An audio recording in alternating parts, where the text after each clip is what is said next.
welcome to How to Fix It. This Christmas, we've looked at 3 works of literature that were source material for 3 Christmas films. This week, however, we break the theme with, well, if you saw last Christmas's review, you know what's coming. But I'll get to that in a minute. Video game movies are not usually good. I mean, Super Mario Bros., Mortal Kombat, Alone in the Dark, Prince of Persia. The list could go on forever. But those are, for the most part, adaptations of good games with semi-complicated stories. They can't possibly screw up a simple game with as basic a plot as they come, right? Elf Bowling, a computer game made in 1998 by N-Storm, where you, as Santa, play bowling using the elves as pins. You might ask how they made a movie out of a game with as bare-bones a plot as that, but then again, we live in a world where they made a movie based on food mascots. So I guess anything is film-worthy. But one look at the DVD case and you know we're in for a bad time. I mean, starting with this cover. It's just a collection of what the hell. I mean, I can't even begin to explain what it is. I mean, it's obviously Santa, his elves, and some penguins on a bowling lane as a bowling ball rolls toward them. But it doesn't make any sense since in the game, Santa was the one throwing the ball. The back cover isn't any better. We've got Santa and his brother Dingle Kringle. Yes, that's his name. And we get to see the movie's selling points. Their first blurb is, when Santa's half-wit brother kidnaps the elves, Santa and Super Elf Lex team up to save the day. Based on the enormously popular video game, this beautiful computer-animated movie is full of pirates, penguins, and legendary heroes in a magical adventure for the whole family. Let's analyze that for a moment, shall we? Based on the enormously popular game. I mean, I suppose it was popular. It actually became sort of a meme in 1998, so that's fair. This beautiful computer-animated movie. I'm sorry, but this is not beautifully computer-animated. This is barely computer-animated. This has worse animation than Food Fight, and this movie doesn't get the excuse of having its original animation stolen. But let's look at the bullet points, featuring the voices of SpongeBob SquarePants' Tom Kenny and Rugrats' Joe Alaskey. Okay, that's promising. Tom Kenny is awesome, and Joe Alaskey was not only Grandpa Lou on Rugrats, but he was also one of many of Mel Blanc's successors on Looney Tunes. 2 very versatile voice actors, and the animation director worked on the animation department of many classics like Prince of Egypt and Aladdin. But I've seen the so-called beautiful computer animation, so I'm not getting my hopes up. Anyway, I'm stalling so I don't actually need to watch this. Let's get to the review.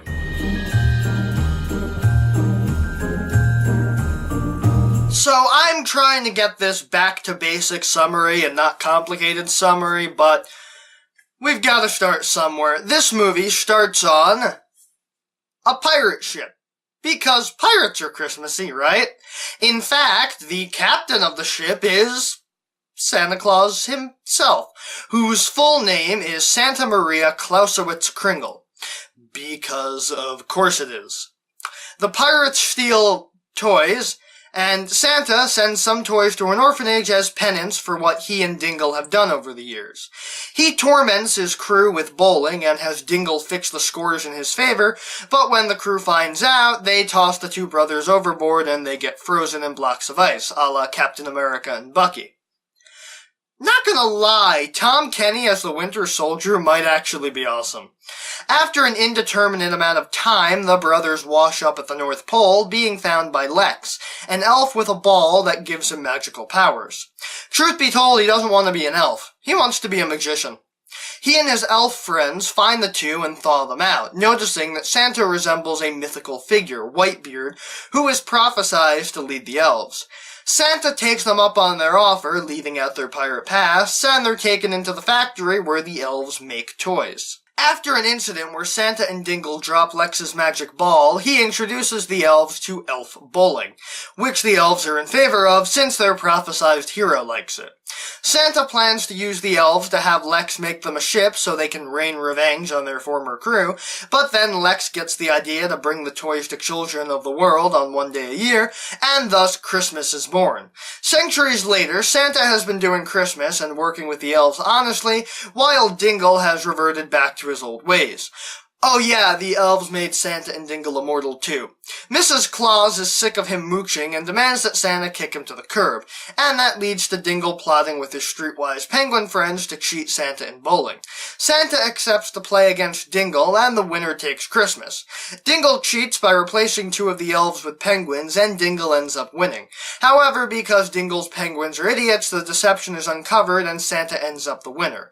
Dingle plots again to take over Christmas, this time by sabotaging the factory and letting Lex take the blame, driving a wedge between him and Santa. Lex quits and Dingle tells Santa that Lex floated out to sea on ice, and despite the problem, Santa can't let him just die, and so he goes after him.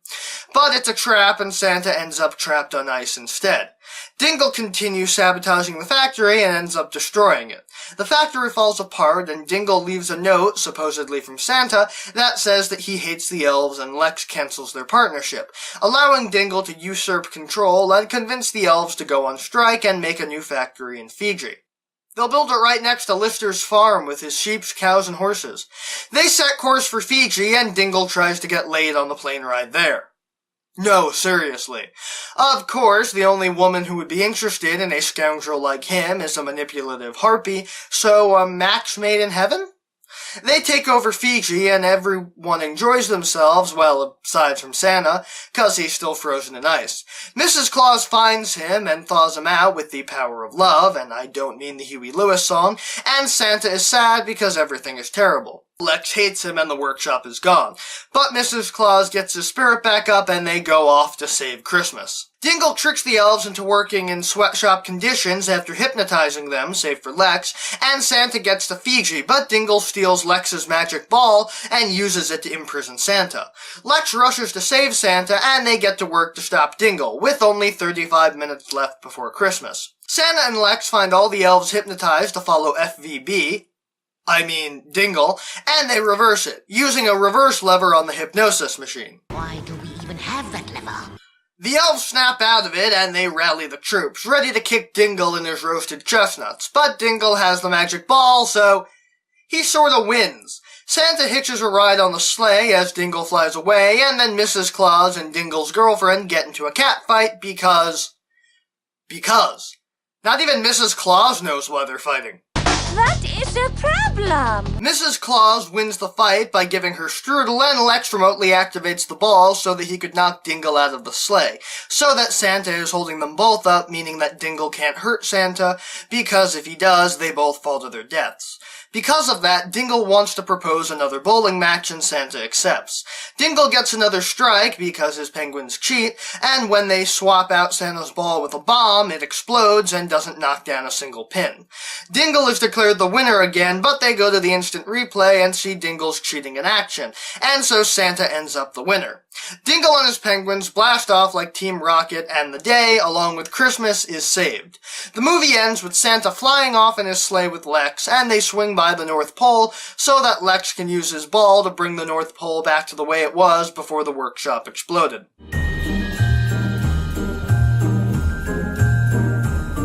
Well, I don't actually hate the voice acting. Tom Kenny and Joe Alaskey do pretty well considering the script they were given. And I mean, Tom Kenny and Joe Alaskey together do at least 3 characters each, so it must have been a heavy load. But they managed to do it without any of the characters sounding like they're phoning it in. I mean, that's the thing with Alaskey and Kenny. They're dedicated, no matter the script. And Mrs. Claus and Dingle's girlfriend were voiced by the same actress, Jill Talley, Tom Kenny's wife, and Karen, Plankton's computer wife from SpongeBob. And it might be because one of the characters has an accent, but they sound distinct. Honestly, it's impressive. I mean, they had to know the story sucked, but they put effort into it. It's like how Christopher Lloyd didn't phone in his performance in the Oogie Loves movie, even though no one would have judged him if he had. And admittedly, while it's dumb, the idea of Santa being a pirate is something that I've never seen done to the mythos. We've had Santa as a former ad executive, an adopted son of toy makers, and a woodcutter who gives gifts to children. Why not have him be a pirate? Other than that, it's really not good. We'll be right back with more of the show. That thing is really creepy.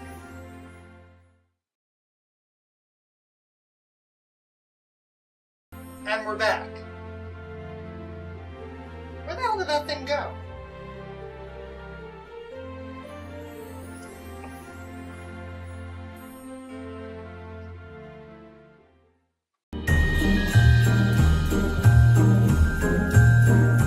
Okay, let's start at the top.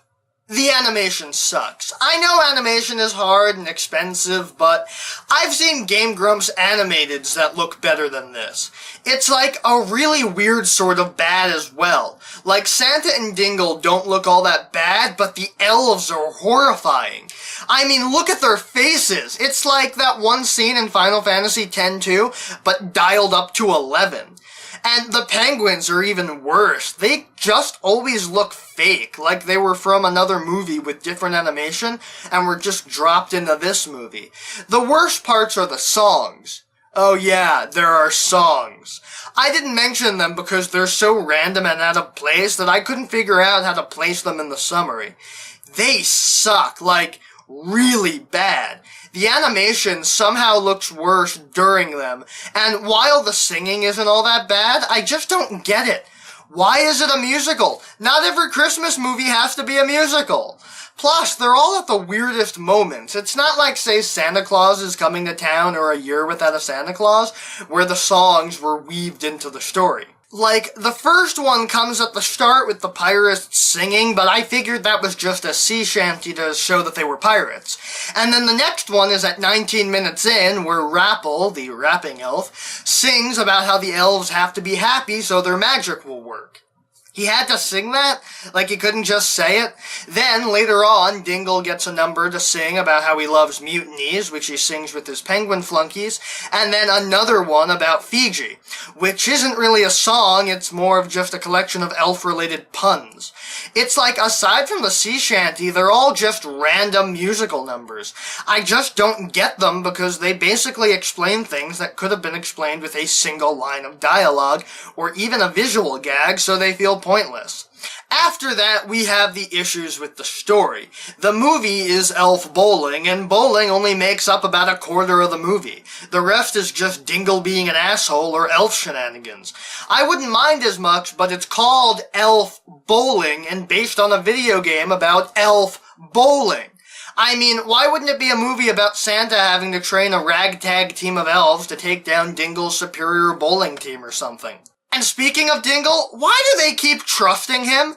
He never gives them any behavior that would imply that he's trustworthy. He keeps cheating, and the elves and Santa just believe him at his word. Plus, Lex is just a weird character. He's like the lead elf and has magic powers, but he doesn't really do anything, other than be there while other characters do stuff. He's basically a deus lex machina. Did you see what I did there? His undefined magical powers are only used in situations where they need an easy out. Like the ending, where his magic, which at that point had only been used to do small things, can just reconstruct the entire factory. Other than that, the magic is only used because the ball is the jumping off point for inventing elf bowling. I mean, I guess Lex hosts the elf bowling commentary, but even then, he's not actually contributing to the plot. I feel like he could have been replaced by anything and would have made the same impact. I also think that Dingle should have been redeemed, or at least given some noble qualities, because without it, he's just evil for evil's sake, which is sort of boring. When his adversary is the paragon of joy and happiness. I mean, it's Santa versus evil. At least Fred Claus had a reason to be a jerk to Santa in that movie. Overall, it's a really stupid movie that pads out its runtime with unimportant plot threads, and as a movie that bills itself himself as Elf Bowling, there's not a lot of it in the movie. Even the alternate title, The Great North Pole Elf Strike, is a misnomer, because the strike doesn't even happen until halfway through the movie. You would think that this is unfixable, that there is no way to salvage it. But that's not the case. Firstly, get rid of all the pirate crap, have the movie be about Dingle wanting to take over Christmas for some reason. Maybe he's tired of being in his brother's shadow, and he creates a team of super elves to bowl with. And then, when Santa loses Christmas, he has to spend the rest of the movie getting a team of elves in shape to take on Dingle. No musical numbers, no pirates, no Fiji, no contrived romances, no hypnosis. Just bowling. 'Cause that's what the games are about. That's the problem with video game movies. They take a simple plot and try to expand it when the original plot would have made a movie. True, this would be a sort of predictable stock movie, but it fits a movie without any of the weird and stupid stuff thrown in. Obviously, I would have made the animation better, but I figured that went without saying. It just has to be a simple movie that includes the thing they promised in the title. Hell, if they really wanted the strike to happen, maybe have the elves go on strike because they don't like being part of the bowling, and have Santa and Dingle, who would get redeemed in my version, save Christmas. A feel-good, possibly comedic Christmas movie that probably won't become a classic, but maybe they'd air it on Cartoon Network or something. It's a simple fix, but I guess that shows how flawed it is if I can make a far superior version this easily. Elf Bowling, the movie. And that was Elf Bowling. Wow, that was bad. I mean, it's not the Star Wars Christmas special level of bad, since it doesn't do any mucking about with the canon of one of my favorite franchises, but still, wow. Just everything about it, aside from the voice acting, was garbage. The animation, the story, the characters, the music, just complete garbage. The only saving graces are the brilliant voice cast, but Tom Kenny, Joe Lasky, and Jill Talley deserve a better movie. This is definitely the worst Christmas movie I've ever seen, and I remind you, I've seen the Santa Claus 3. But it does get me into the spirit, knowing that even with a movie as bad as this, the voice actors are willing to give it their all, so I should do the same thing too, in regards with getting into the Christmas spirit. Merry Christmas, Happy Hanukkah, Happy Kwanzaa, and I wish you a good whatever other Yuletide holiday you celebrate. Anyway, that's all the time we have for today. If you'd like to see more of how to fix it, you can hit that subscribe button. And if you have any comments or complaints about the video, you can put those in the comment section below. And if you enjoyed this video, show it to your friends and share it around the internet. And maybe consider supporting the show on Patreon. Next week, I smell a clip show. See you next time.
Dingle tricks the elves into working in sweatshop conditions after hypnotizing all of them save for Lex.